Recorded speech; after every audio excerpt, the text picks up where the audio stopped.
நேர்களை லக்ஷ்மி நாராயண் அன்பு வணக்கங்கள். இப்போ நம்ம பார்க்க போகிறது கடகராசி வார ராசி பலன் 20ஆம் தேதியிலேருந்து 26ஆம் தேதி வரை எப்படி இருக்க போகுது. ஸோ உங்களது ராசி அதிபதி சுக்கிரன், லாபத்தில் இருக்கிற லாபாதிபதியான சுக்கிரன் உங்களது ராசியில் இருக்கனால நல்ல சந்தோஷங்கள், குதூகலம், இந்த மாதிரி விஷயங்களுக்கு பஞ்சமே இருக்காதுங்க. ஸோ ரொம்ப அற்புதமான பலன்கள் இருக்கும். கணவன் மனைவிக்கு நடுவில் இருந்த ஒரு கருத்து வேறுபாடுகளாக நீங்கி ரொம்ப சிறப்பான சந்தோஷமான விஷயங்களாக இருக்கும். ஒரு சில விஷயங்களை நீங்கள் பிடிவாதமாக இருந்தால் பிடிவாதத்தை விட்டு கொடுத்து பண்ணி ரொம்ப குதூகலமாகவும் சந்தோஷமாகவும் இருப்பீங்க. ஒரு விதத்தில் வந்து 11ஆம் அதிபதியான சுக்கிரன் உங்களது ராசியில் இருக்கனால வந்து உங்களுக்கு உங்கள் மூத்த சகோதரருக்கு இந்த இடர்பாடுகள்லாம் நீங்கிறதுக்கான வாய்ப்புகள் இருக்குது. உட்காந்து பேசுவீங்க. மூத்த அண்ணன் இல்லை அக்கா இவங்ககிட்ட வந்து உட்காந்து பேசலாமா, இல்லை அவங்க வந்து உங்கள்கிட்ட வந்து பேசுறதுக்கான வாய்ப்புகள் இருக்குது. அட்லீஸ்ட் அவங்கள நினச்சாச்சும் பார்ப்பீங்க. ஸோ நல்ல விஷயங்கள், நல்ல மாற்றங்கள்லாம் இருக்குது. ஸோ ஏன்னா வந்து சனியுடைய பார்வைகள்லாம் தொழில் சார்ந்த விஷயங்கள் வந்து நிறைய பணம் பண்ணுங்கிற எண்ணங்களும் கண்டிப்பாக இருக்குங்க. பழங்கதைகள், பழைய விஷயங்கள்லாம் கொஞ்சம் அசை போட்டு உட்காந்து கொஞ்சம் அது என்னடா அது இப்படிலாம் இருந்தோமே அப்படிங்கிற எண்ணங்கள் கண்டிப்பாக வந்து போகும். அதை மாற்ற முடியாது. மற்றபடி குடும்பம் சார்ந்த விஷயங்கள் 2ஆம் அதிபதி 3இல். ஸோ 2ஆம் அதிபதி 3இல் இருக்கும்போது கொஞ்சம் ஜாக்கிரதையாக இருக்கணும். சில ஃபோன் கால்ஸ் நீங்கள் வந்து ஏதாச்சும் விளையாட்டாக பேசுகிறதை சில பேர் ரெக்கார்ட் பண்ண கூடும். அதனால் வச்சு உங்களை வந்து கொஞ்சம் போட்டு கொடுக்கறதுக்கான வாய்ப்புகள்லாம் இருக்குது. உங்களுக்கு தெரியாமல் வந்து கேமரா வைக்கிறதுக்கான வாய்ப்புகளும் இருக்கிறனால கொஞ்சம் ஜாக்கிரதையாக இருக்கிறது ரொம்ப ரொம்ப நல்லதுங்க. ஏன்னா கலகங்கள், அதாவது 2ஆம் அதிபதி 3இல் 3ஆம் அதிபதி 2இல் இருந்தாலே கண்டிப்பாக கலகங்கள் ஏற்படுவதற்கான வாய்ப்புகள் இருக்கிறனால கொஞ்சம் ஜாக்கிரதையாக இருக்கிறது ரொம்ப ரொம்ப நல்லதுங்க. 4இல் புதன். ஸோ 3ஆம் அதிபதி 4இல் இருக்கும்போது வீடை வித்துடலாமா, என்ன பண்ணுறதுங்கிற எண்ணங்கள் அதிகமாக இருக்கும். ஸோ கொஞ்சம் வந்து 3ஆம் அதிபதி 4இல் இருக்கும்போது இந்த மாதிரி எண்ணங்கள் அதிகமாக வரும். எது உங்களுக்கு பர்ஃபெக்டாக இருக்குன்னு பாருங்கள். ஏன்னா எண்ணங்களை, அதாவது உங்கள் சூழ்நிலை உங்களுக்கு தான் தெரியும். ஸோ அதனால் கொஞ்சம் ஜாக்கிரதையாக பார்த்துட்டு இருந்துக்கிறது ரொம்ப ரொம்ப நல்லது. தாயாருக்கும் உங்களுக்கும் வந்து நிறைய கருத்து வேறுபாடுகள் வரும். கொஞ்சம் சின்ன சின்ன விஷயத்துக்கு வந்து அம்மாவுக்கும் உங்களுக்கும் இருக்கும். பட் அம்மா மேலே இப்போ பாசம் அதிகமாக இருக்கும்.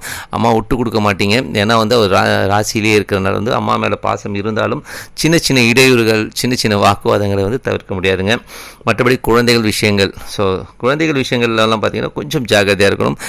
ஏன்னா 5இல் வந்து கேது இருக்காருங்க. ஸோ குழந்தைகள் கொஞ்சம் முரண்டு பிடிப்பாங்க. ஒரு சில விஷயங்களும் சுணக்கப்படுவாங்க. என்னால் முடியலைங்கிற மாதிரி விஷயங்கள். சில பேர் வந்து ஆர்டர்ஸ் போடுவாங்க. சில குழந்தைகள் வந்து என்னால் இப்படி தான் முடியும் அப்படின்னு எதிர்த்து பேசுவதற்கான வாய்ப்புகள்லாம் இருக்குங்க. கொஞ்சம் ஜாக்கிரதையாக பார்த்துக்குங்க.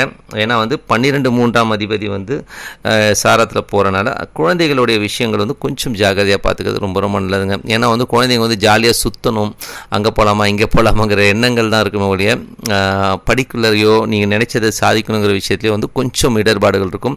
கொஞ்சம் பார்த்து பொறுமையாக வந்து ஹேண்டில் பண்ணுறது ரொம்ப ரொம்ப நல்லது. இந்த காலகட்டத்தில் உங்கள் குழந்தைகளை வந்து விநாயகரை வணங்க சொல்லுங்கள். அவங்க மனதார இறைவனை வந்து விநாயகரை வணங்குவதும் சிறப்பான பலன்கள் கண்டிப்பாக எதிர்பார்த்தபடி கிடைக்கும். அதனால் விநாயகரை வணங்குவது ரொம்ப ரொம்ப சிறப்பு. கலைஞர்களுக்கு வந்து சிறப்பான வாய்ப்புகள்லாம் கிடைக்கும். ஆனால் ஏன்னா வெளியூர் அங்கே போகணும் இங்கே போகணுன்ற ஒரு விஷயங்கள் கொஞ்சம் அலைச்சல்கள்லாம் கண்டிப்பாக கலைஞர்களுக்கு இருக்கும். என்ன இந்த மாதிரி அலைச்சல் படுறாங்களேன்ற மாதிரியான விஷயங்களும் இருக்கும். ஸோ நல்ல வாய்ப்புகள் கிடைக்கும். பட் என்னென்னா கொஞ்சம் அலைச்சல் தான், வேறு ஒன்றும் சிறப்பு, வேறு ஒன்றும் ப்ராப்ளம் கிடையாதுங்க. மற்றபடி வந்து பார்த்திங்கன்னா 6ஆம் வீட்டில் வந்து குரு வந்து சிறப்பான வந்து வக்கரமாக இருந்த குரு வந்து இப்போ வக்கர நிவர்த்தி அடைஞ்சது ரொம்ப ரொம்ப சிறப்புங்க. அது மட்டும் அல்லாமல் உங்களுடைய 6ஆம் அதிபதி வந்து பார்த்திங்கன்னா ரொம்ப சிறப்பான பலன்கள்னால் வேலை சம்பந்தமான விஷயங்கள், கடன்கள், இந்த மாதிரி விஷயங்கள், இந்த இடர்பாடுகளாக நீங்களும் நீங்கள் எதிர்பார்த்த இடத்துல கடன் கிடைப்பதற்கான வாய்ப்புகள் இருக்குது. அது மட்டும் இல்லாமல் உங்களுடைய சொத்துக்கள் சார்ந்த விஷயங்களில் வந்து ஏதாச்சும் பிரச்சனைகள், வழக்குகள் இருந்தால் அவுட் ஆஃப் கோர்ட் போயிட்டு நம்ம கிளியர் பண்ணிக்கலாமா அப்படிங்கிற எண்ணங்கள்லாம் வரும். ஸோ கண்டிப்பாக வந்து நல்ல விஷயங்கள், நல்ல மாற்றங்கள் தாங்க.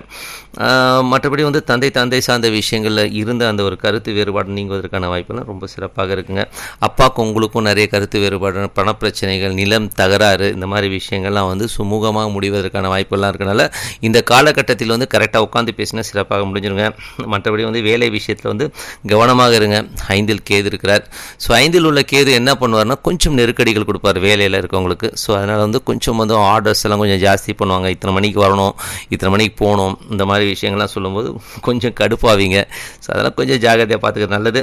மற்றபடி வந்து மனைவி சார்ந்த விஷயங்கள் ரொம்ப சிறப்பாக இருக்கும். கணவன் மனைவிக்கு நடுவில் இருந்த பிரச்சனைகள்லாம் நீங்கிடும். மனைவி கொஞ்சம் பிடிவாதம் பிடிச்சாலும் கொஞ்சம் விட்டு கொடுத்து போங்க. என்னை பொறுத்தவரை வந்து 4 செவத்துக்குள்ளே வந்து கணவனோ மனைவியோ வந்து காலில் விழுறது ஒன்றும் பெரிய தப்பு இல்லைங்க. ஏன்னா குடும்பங்கிற ஒரு வண்டி ஓடணும்னா யாராவது விட்டு கொடுத்து போகிறது ரொம்ப ரொம்ப நல்லது. மற்றபடி 8ஆம் அதிபதியும் சனியாக வரதுனால் கொஞ்சம் அந்த இடர்பாடுகளோ பிரச்சனைகளோ கணவன் மனைவிகளோட கண்டிப்பாக வரும். பார்ட்னர்ஷிப் சம்மந்தமான விஷயங்களை சில பிடிவாதங்கள் போக்குகள் வர்றதுக்கான வாய்ப்புகள் இருக்கிறதுனால கொஞ்சம் விட்டு கொடுத்து போகிறதுனால அந்த பார்ட்னர்ஷிப் நீடிப்பதற்கான வாய்ப்புகள் இருக்குது. கொஞ்சம் பார்த்து தான் போகணும் என்ன பண்ணுறது. ஸோ பணம் சம்மந்தமான விஷயங்கள் சம்பாதிக்கணும், ஒரு சில விஷயங்கள் வந்து நம்ம விட்டு கொடுத்து தான் போக வேண்டியிருக்கு. ஸோ அதனால் கொஞ்சம் உங்களுடைய சூழ்நிலை இருக்கிறது என்ன பண்ணுறோம் ஏது பண்ணுறோன்னு யோசிச்சு பண்ணுறது ரொம்ப ரொம்ப நல்லதுங்க. மற்றபடி வந்து பார்த்திங்கன்னா உங்களது தந்தை சார்ந்த விஷயங்களை நான் முதல்ல சொன்ன மாதிரி ரொம்ப சிறப்பான பலன்கள் இருக்கும். இதுவரை இருந்த இடர்பாடுகள் பிரச்சனைகள்லாம் நீங்கி சிறப்பான பலன்கள் ஏற்படுவதற்கான வாய்ப்பு ரொம்ப சிறப்பாக இருக்குங்க. தொழில் சார்ந்த பதியான செவ்வாய் இருக்கிறார். 10ல் உள்ள செவ்வாய் என்ன பண்ணுறாருன்னா வக்கரமாக இருக்கார். தொழிலில் வந்து கொஞ்சம் கண்டிஷன்ஸ்லாம் போடுவீங்க, இப்படி தான் இருக்கணும் அப்படி தான் இருக்கணுன்ற கண்டிஷன்ஸ்லாம் போடுவீங்க.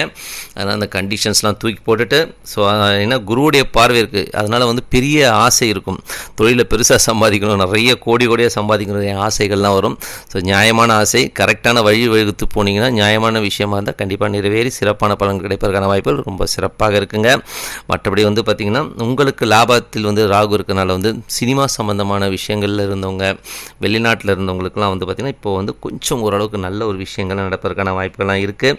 அதனால் வந்து நான் கொஞ்சம் பொறுமையாக இருந்தீங்கன்னா சிறப்பான பலன்கள் நல்ல லாபங்கள் கிடைப்பதற்கான வாய்ப்புகள் ரொம்ப சிறப்பாக இருக்குங்க. மற்றபடி 12ஆம் அதிபதியான புதனும் 3ஆம் அதிபதியான சூரியன் 3ல் உள்ள சூரியன் இருக்கார்.